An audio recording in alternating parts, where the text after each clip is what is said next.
ಆ ಗೀತರಾಯನ ತಂದುಕೊಟ್ಟ ಕೂಸಂತೆ ನಾನು. ಹಾಗಿದ್ರೆ ನನ್ನ ಹುಟ್ಟಿದ ನಿಜ ಅಂಶವನ್ನು ತಿಳಿದವರು ಈ ಊರಲ್ಲಿ ಯಾರು ಇರಲಿಕ್ಕಿಲ್ಲ. ಯಾರನ್ನ ಕೇಳಿ ಎಲ್ಲಿ ಹೋಗಲಿ, ನನ್ನ ತಂದೆ ತಾಯಿ ಯಾರು ಅಂತ ನನ್ನ ನಿಜವಾದ ಹುಟ್ಟಿನ ಮೇಲೆ ಯಾರನ್ನು ಕೇಳಿ ತಿಳಿದುಕೊಳ್ಳು. ಜೀವಪದ ಈ ಕಡೆ ಬರ್ತಾ ಇದ್ದಾನೆ, ಅವನನ್ನೇ ಕೇಳಿದರೆ ನನ್ನ ನಿಜವಾದ ನೆಲೆ ಏನು ಅಂತ.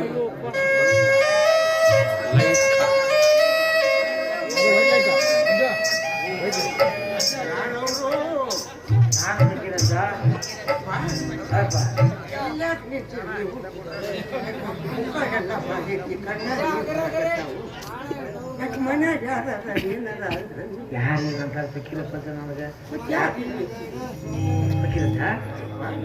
ಇವತ್ತು ನಾನು ನಿನಗೆ ಒಂದು ಮಾತು ಕೇಳ್ತೇನೆ, ಸುಳ್ಳು ಮಾತ್ರ ಹೇಳ್ಬಾರ್ದು. ನಾನು ಯಾಕೆಪ್ಪ ಸುಳ್ಳು ಹೇಳಿ? ನಾನು ಸುಳ್ಳು ಹೇಳೋದಿಲ್ಲ ಅಂತಂದ್ರಿ, ಸುಳ್ಳು ಹೇಳ್ತೀನಿ. ಆದ್ರೆ ಪಂಚಾಯಿತಿ ಕಟ್ಟಾಗ ಮಾತ್ರ ಹೇಳ್ತೀನಿ. ಅಲ್ಲಿ ಯಾಕೆ ಸುಳ್ಳು ಹೇಳ್ತೀನಿ? ಯಾಕಂತಂದ್ರೆ ಅಲ್ಲಿ ಬಂದಿರೋರೆಲ್ಲ ಬರೀ ಸುಳ್ಳು ಹೇಳೋ ನನ್ನ ಮಕ್ಕಳ ಬಂದಿರೋ.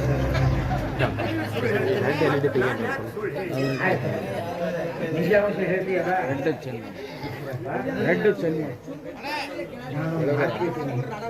ದಯವಿಟ್ಟು ವಿಡಿಯೋ ಮಾಡ್ಕೊಳ್ಳ. ನಾನು ಯಾರ ಮಗ? ಹಿಂಗ್ಯಾಕೆ ಮಾತಾಡ್ತಿದ್ದಪ್ಪ ನೀವು? ನೀವು ನಮ್ಮ ಭೀಮೇಶಪ್ಪನವ್ರ ಮಗ. ಸುಳ್ಳು! ನಾನು ಅವರ ಮಗನಲ್ಲವಂತೆ. ಇವತ್ತು ಒಂದೇ ಒಂದು ಸತ್ಯಾಂಶ ತಿಳಿದಾಗ ನಾನೊಂದು ಸಾಕಿದ ನಾಯಿ ಅಂತೆ. ಯಾಕಂದ್ರೆ ಇವತ್ತಾಕೆ ನೀನು ಕೇಳ್ತೀನಿ ಅಂತಂದ್ರೆ, ನೀನು ನಮ್ಮ ಮನೆಯಲ್ಲಿ ಹಾಯಾಗಿ ನಮ್ಮ ದೊಡ್ಡಪ್ಪನ ಜೊತೆ ಇದ್ದವನು ಅಂತ ಗೊತ್ತಾಯ್ತು. ಅದಕ್ಕಾಗಿ ನನ್ನ ಕೇಳ್ತಾ ಇದ್ದೇನೆ, ನಾನು ಅವರ ಮಗನೇ ಅಲ್ಲವಂತೆ. ಹಾಗಿದ್ರೆ ನಾನು ಯಾರ ಮಗ? ನನ್ನ ತಂದೆ ಯಾರು? ನನ್ನ ತಾಯಿ ಯಾರು? ನನ್ನ ನಿಜವಾದ ನೆಲೆ ಏನು? ನಿನಗೆ ಕೈ ಮುಗಿದು ನಿನ್ನ ಕಾಲಿ ಬಿದ್ದು ಬೇರ್ತಿರ್ಬೇಕಿರದ. ನಾನು ಯಾರ ಮಗ? ನನ್ನ ತಾಯಿ ಯಾರು? ನನ್ನ ತಂದೆ ಯಾರು? ನನ್ನ ನಿಜವಾದ ನೆಲೆ ಏನು ಅಂತ ನಾನು, ನನ್ನ ತಂದೆ ತಾಯಿ ಯಾರು ಅಂತ ಗೊತ್ತಿಲ್ಲ. ಅಕಸ್ಮಾತ್ ಅವರು ಬದುಕಿದ್ರು ನನ್ನಿಂದ ದೂರ ಇರಬೇಕಾದ್ರೆ ಅವರು ನನಗೆ ತಂದೆ ತಾಯಿನೇ ಅಲ್ಲ. ಹಾಗಿದ್ರೆ ನಾನು ಚಾರತನಕ್ಕೆ ಹುಟ್ಟಿದ ಮಗನೇ.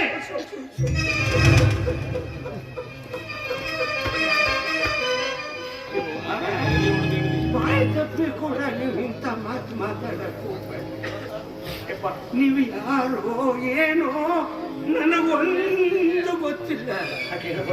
ಆದ್ರೆ ಇಷ್ಟು ಮಾತ್ರ ಕಲಿಯಪ್ಪ, ಇದು ಸುಮಾರು ವರ್ಷಗಳ ಹಿಂದೆ ನಮ್ಮ ಭೀಮೇಶಪ್ಪನವರು ಮಕ್ಕಳಿಲ್ಲ ಅಂತ ಕೊರಗ್ತಿದ್ದ ಕಾಲದಾಗ ರಾಯಣ್ಣವರು ಹಾವೇರಿ ಶೇಖರಪ್ಪ ಡಾಕ್ಟರ್ ಕೈಯಾಗಿಂದ ಒಂದು ಮಗನ್ ತಂದು ಕೊಟ್ಟಿದ್ದು. ಅದಷ್ಟು ಮಾತ್ರ ನನಗೆ ಗೊತ್ತಾಯ್ತು ನೋಡಿ.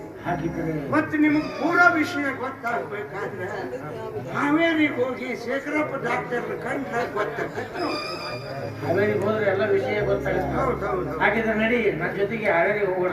ನಾನು ಹಾವೇರಿಗೆ ಬರೋದಿಲ್ಲಪ್ಪ. ಮನ್ಯಾಗ ಮುದುಕಿ ಮೈಯಾಗ ಏನಾಗಿದೆ ನಮಗ? ಏನೋ ಕಾಡೋ ವೇಳೆ ಮೊನ್ನೆ ಮನೆಗೆ ಬೀಗರು ಬಂದಿದ್ರು. ಚಾ ಮಾಡಕ್ಕಂತ ಹೇಳಿ ಅಡಿಗೆ ಮನೆಗೆ ಹೋಗ್ಯಾಳ. ಹಾಲು ಇದ್ದಿದ್ದಿಲ್ಲ. ಹಾಲು ಹಿಂಡಕ್ಕಂತ ಹೇಳಿ ದನದ ಹಕ್ಕಿ ಹೋಗ್ಯಾಳ. ನಿದ್ದೆ ಗಂಡಾಗ ಎಮ್ಮಿ ಕೆಚ್ಚಲಕ್ಕೆ ಕೈ ಹಾಕಕ್ ಹೋಗಿ ಕ್ವಾಣನ್ ಕೆಚ್ಚಲಕ್ಕೆ ಕೈ ಹಾಕ ಕ್ವಾಣ ಜಾರಿಸಿ ಒಂದು.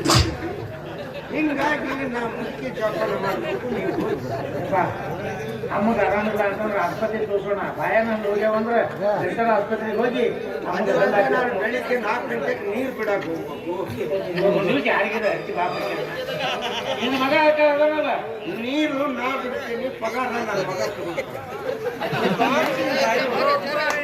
ಪಗಾರ ನಾವೇ ಯಾಕೆ ತಗೊಂತಾನ? ನಾ ಸತ್ತು ಊಟ ಕುಂತು ಚಿಂತಿಲ್ಲ, ನಾನೇ ನೀರು ನನ್ನ ಸಲುವಾಗಿ ತಂದೆ ತಾಯಿ ಯಾರು ಅನ್ನೋ ನಿಜ ವಿಷಯ ತಿಳಿಸಿದ ಪುಣ್ಯ ನಿನಗ ಬರುತ್ತೆ. ದಯವಿಟ್ಟು ಹಂಗೆ ಹೋಗಬೇಡ. ನೀವು ಟ್ಯಾಗಿಗೆ ನಡೀರಿ. ಅಲ್ಲಿ ಹೋರಿಗೆ ಮೂದಾರ ಹಾಕಂತೇಳಿ ಒಂದಿಟ್ಟು ಹಗ್ಗ ತಗೊಂಡಿನಿ, ಅದನ್ನ ಮನ್ಯಾಗ ಇಟ್ಟು ಬಂದ್ರಿ. ದಯವಿಟ್ಟು ಅದನ್ನ ತಗೊಂಬ. ಬಸ್ನಾಗ ಲಗೇಜ್ ಮಾಡ್ತಾರ್ರಿ. ಕಿಸೆದಾಗ ಒಂದು ಕಟ್ಟು ಚುಟ್ಟ ಬಿಟ್ಟು ಮತ್ತೊಂದು ಕಟ್ಟು ಚುಟ್ಟ ಇದ್ರೆ ಅದಕ್ಕೂ ಲಗೇಜ್ ಮಾಡ್ತಾರೆ. ಆಯ್ತು ಖಂಡಿತ. ನಾನು ತಯಾರಾಗಿದ್ದೀನಿ. ಆದಷ್ಟು ಬೇಗ ಬಂದು ಏ ಬಸವ, ಇವತ್ತು ನಾನು ನೀರು ಬಿಡಾಕ್ ಬರುದು ಮಗನ. ನಿಂದ ಚಾನ್ಸ್ ನೋಡಿ ಎಷ್ಟು ಯಾಕೆ ಬಿಟ್ಕೋ.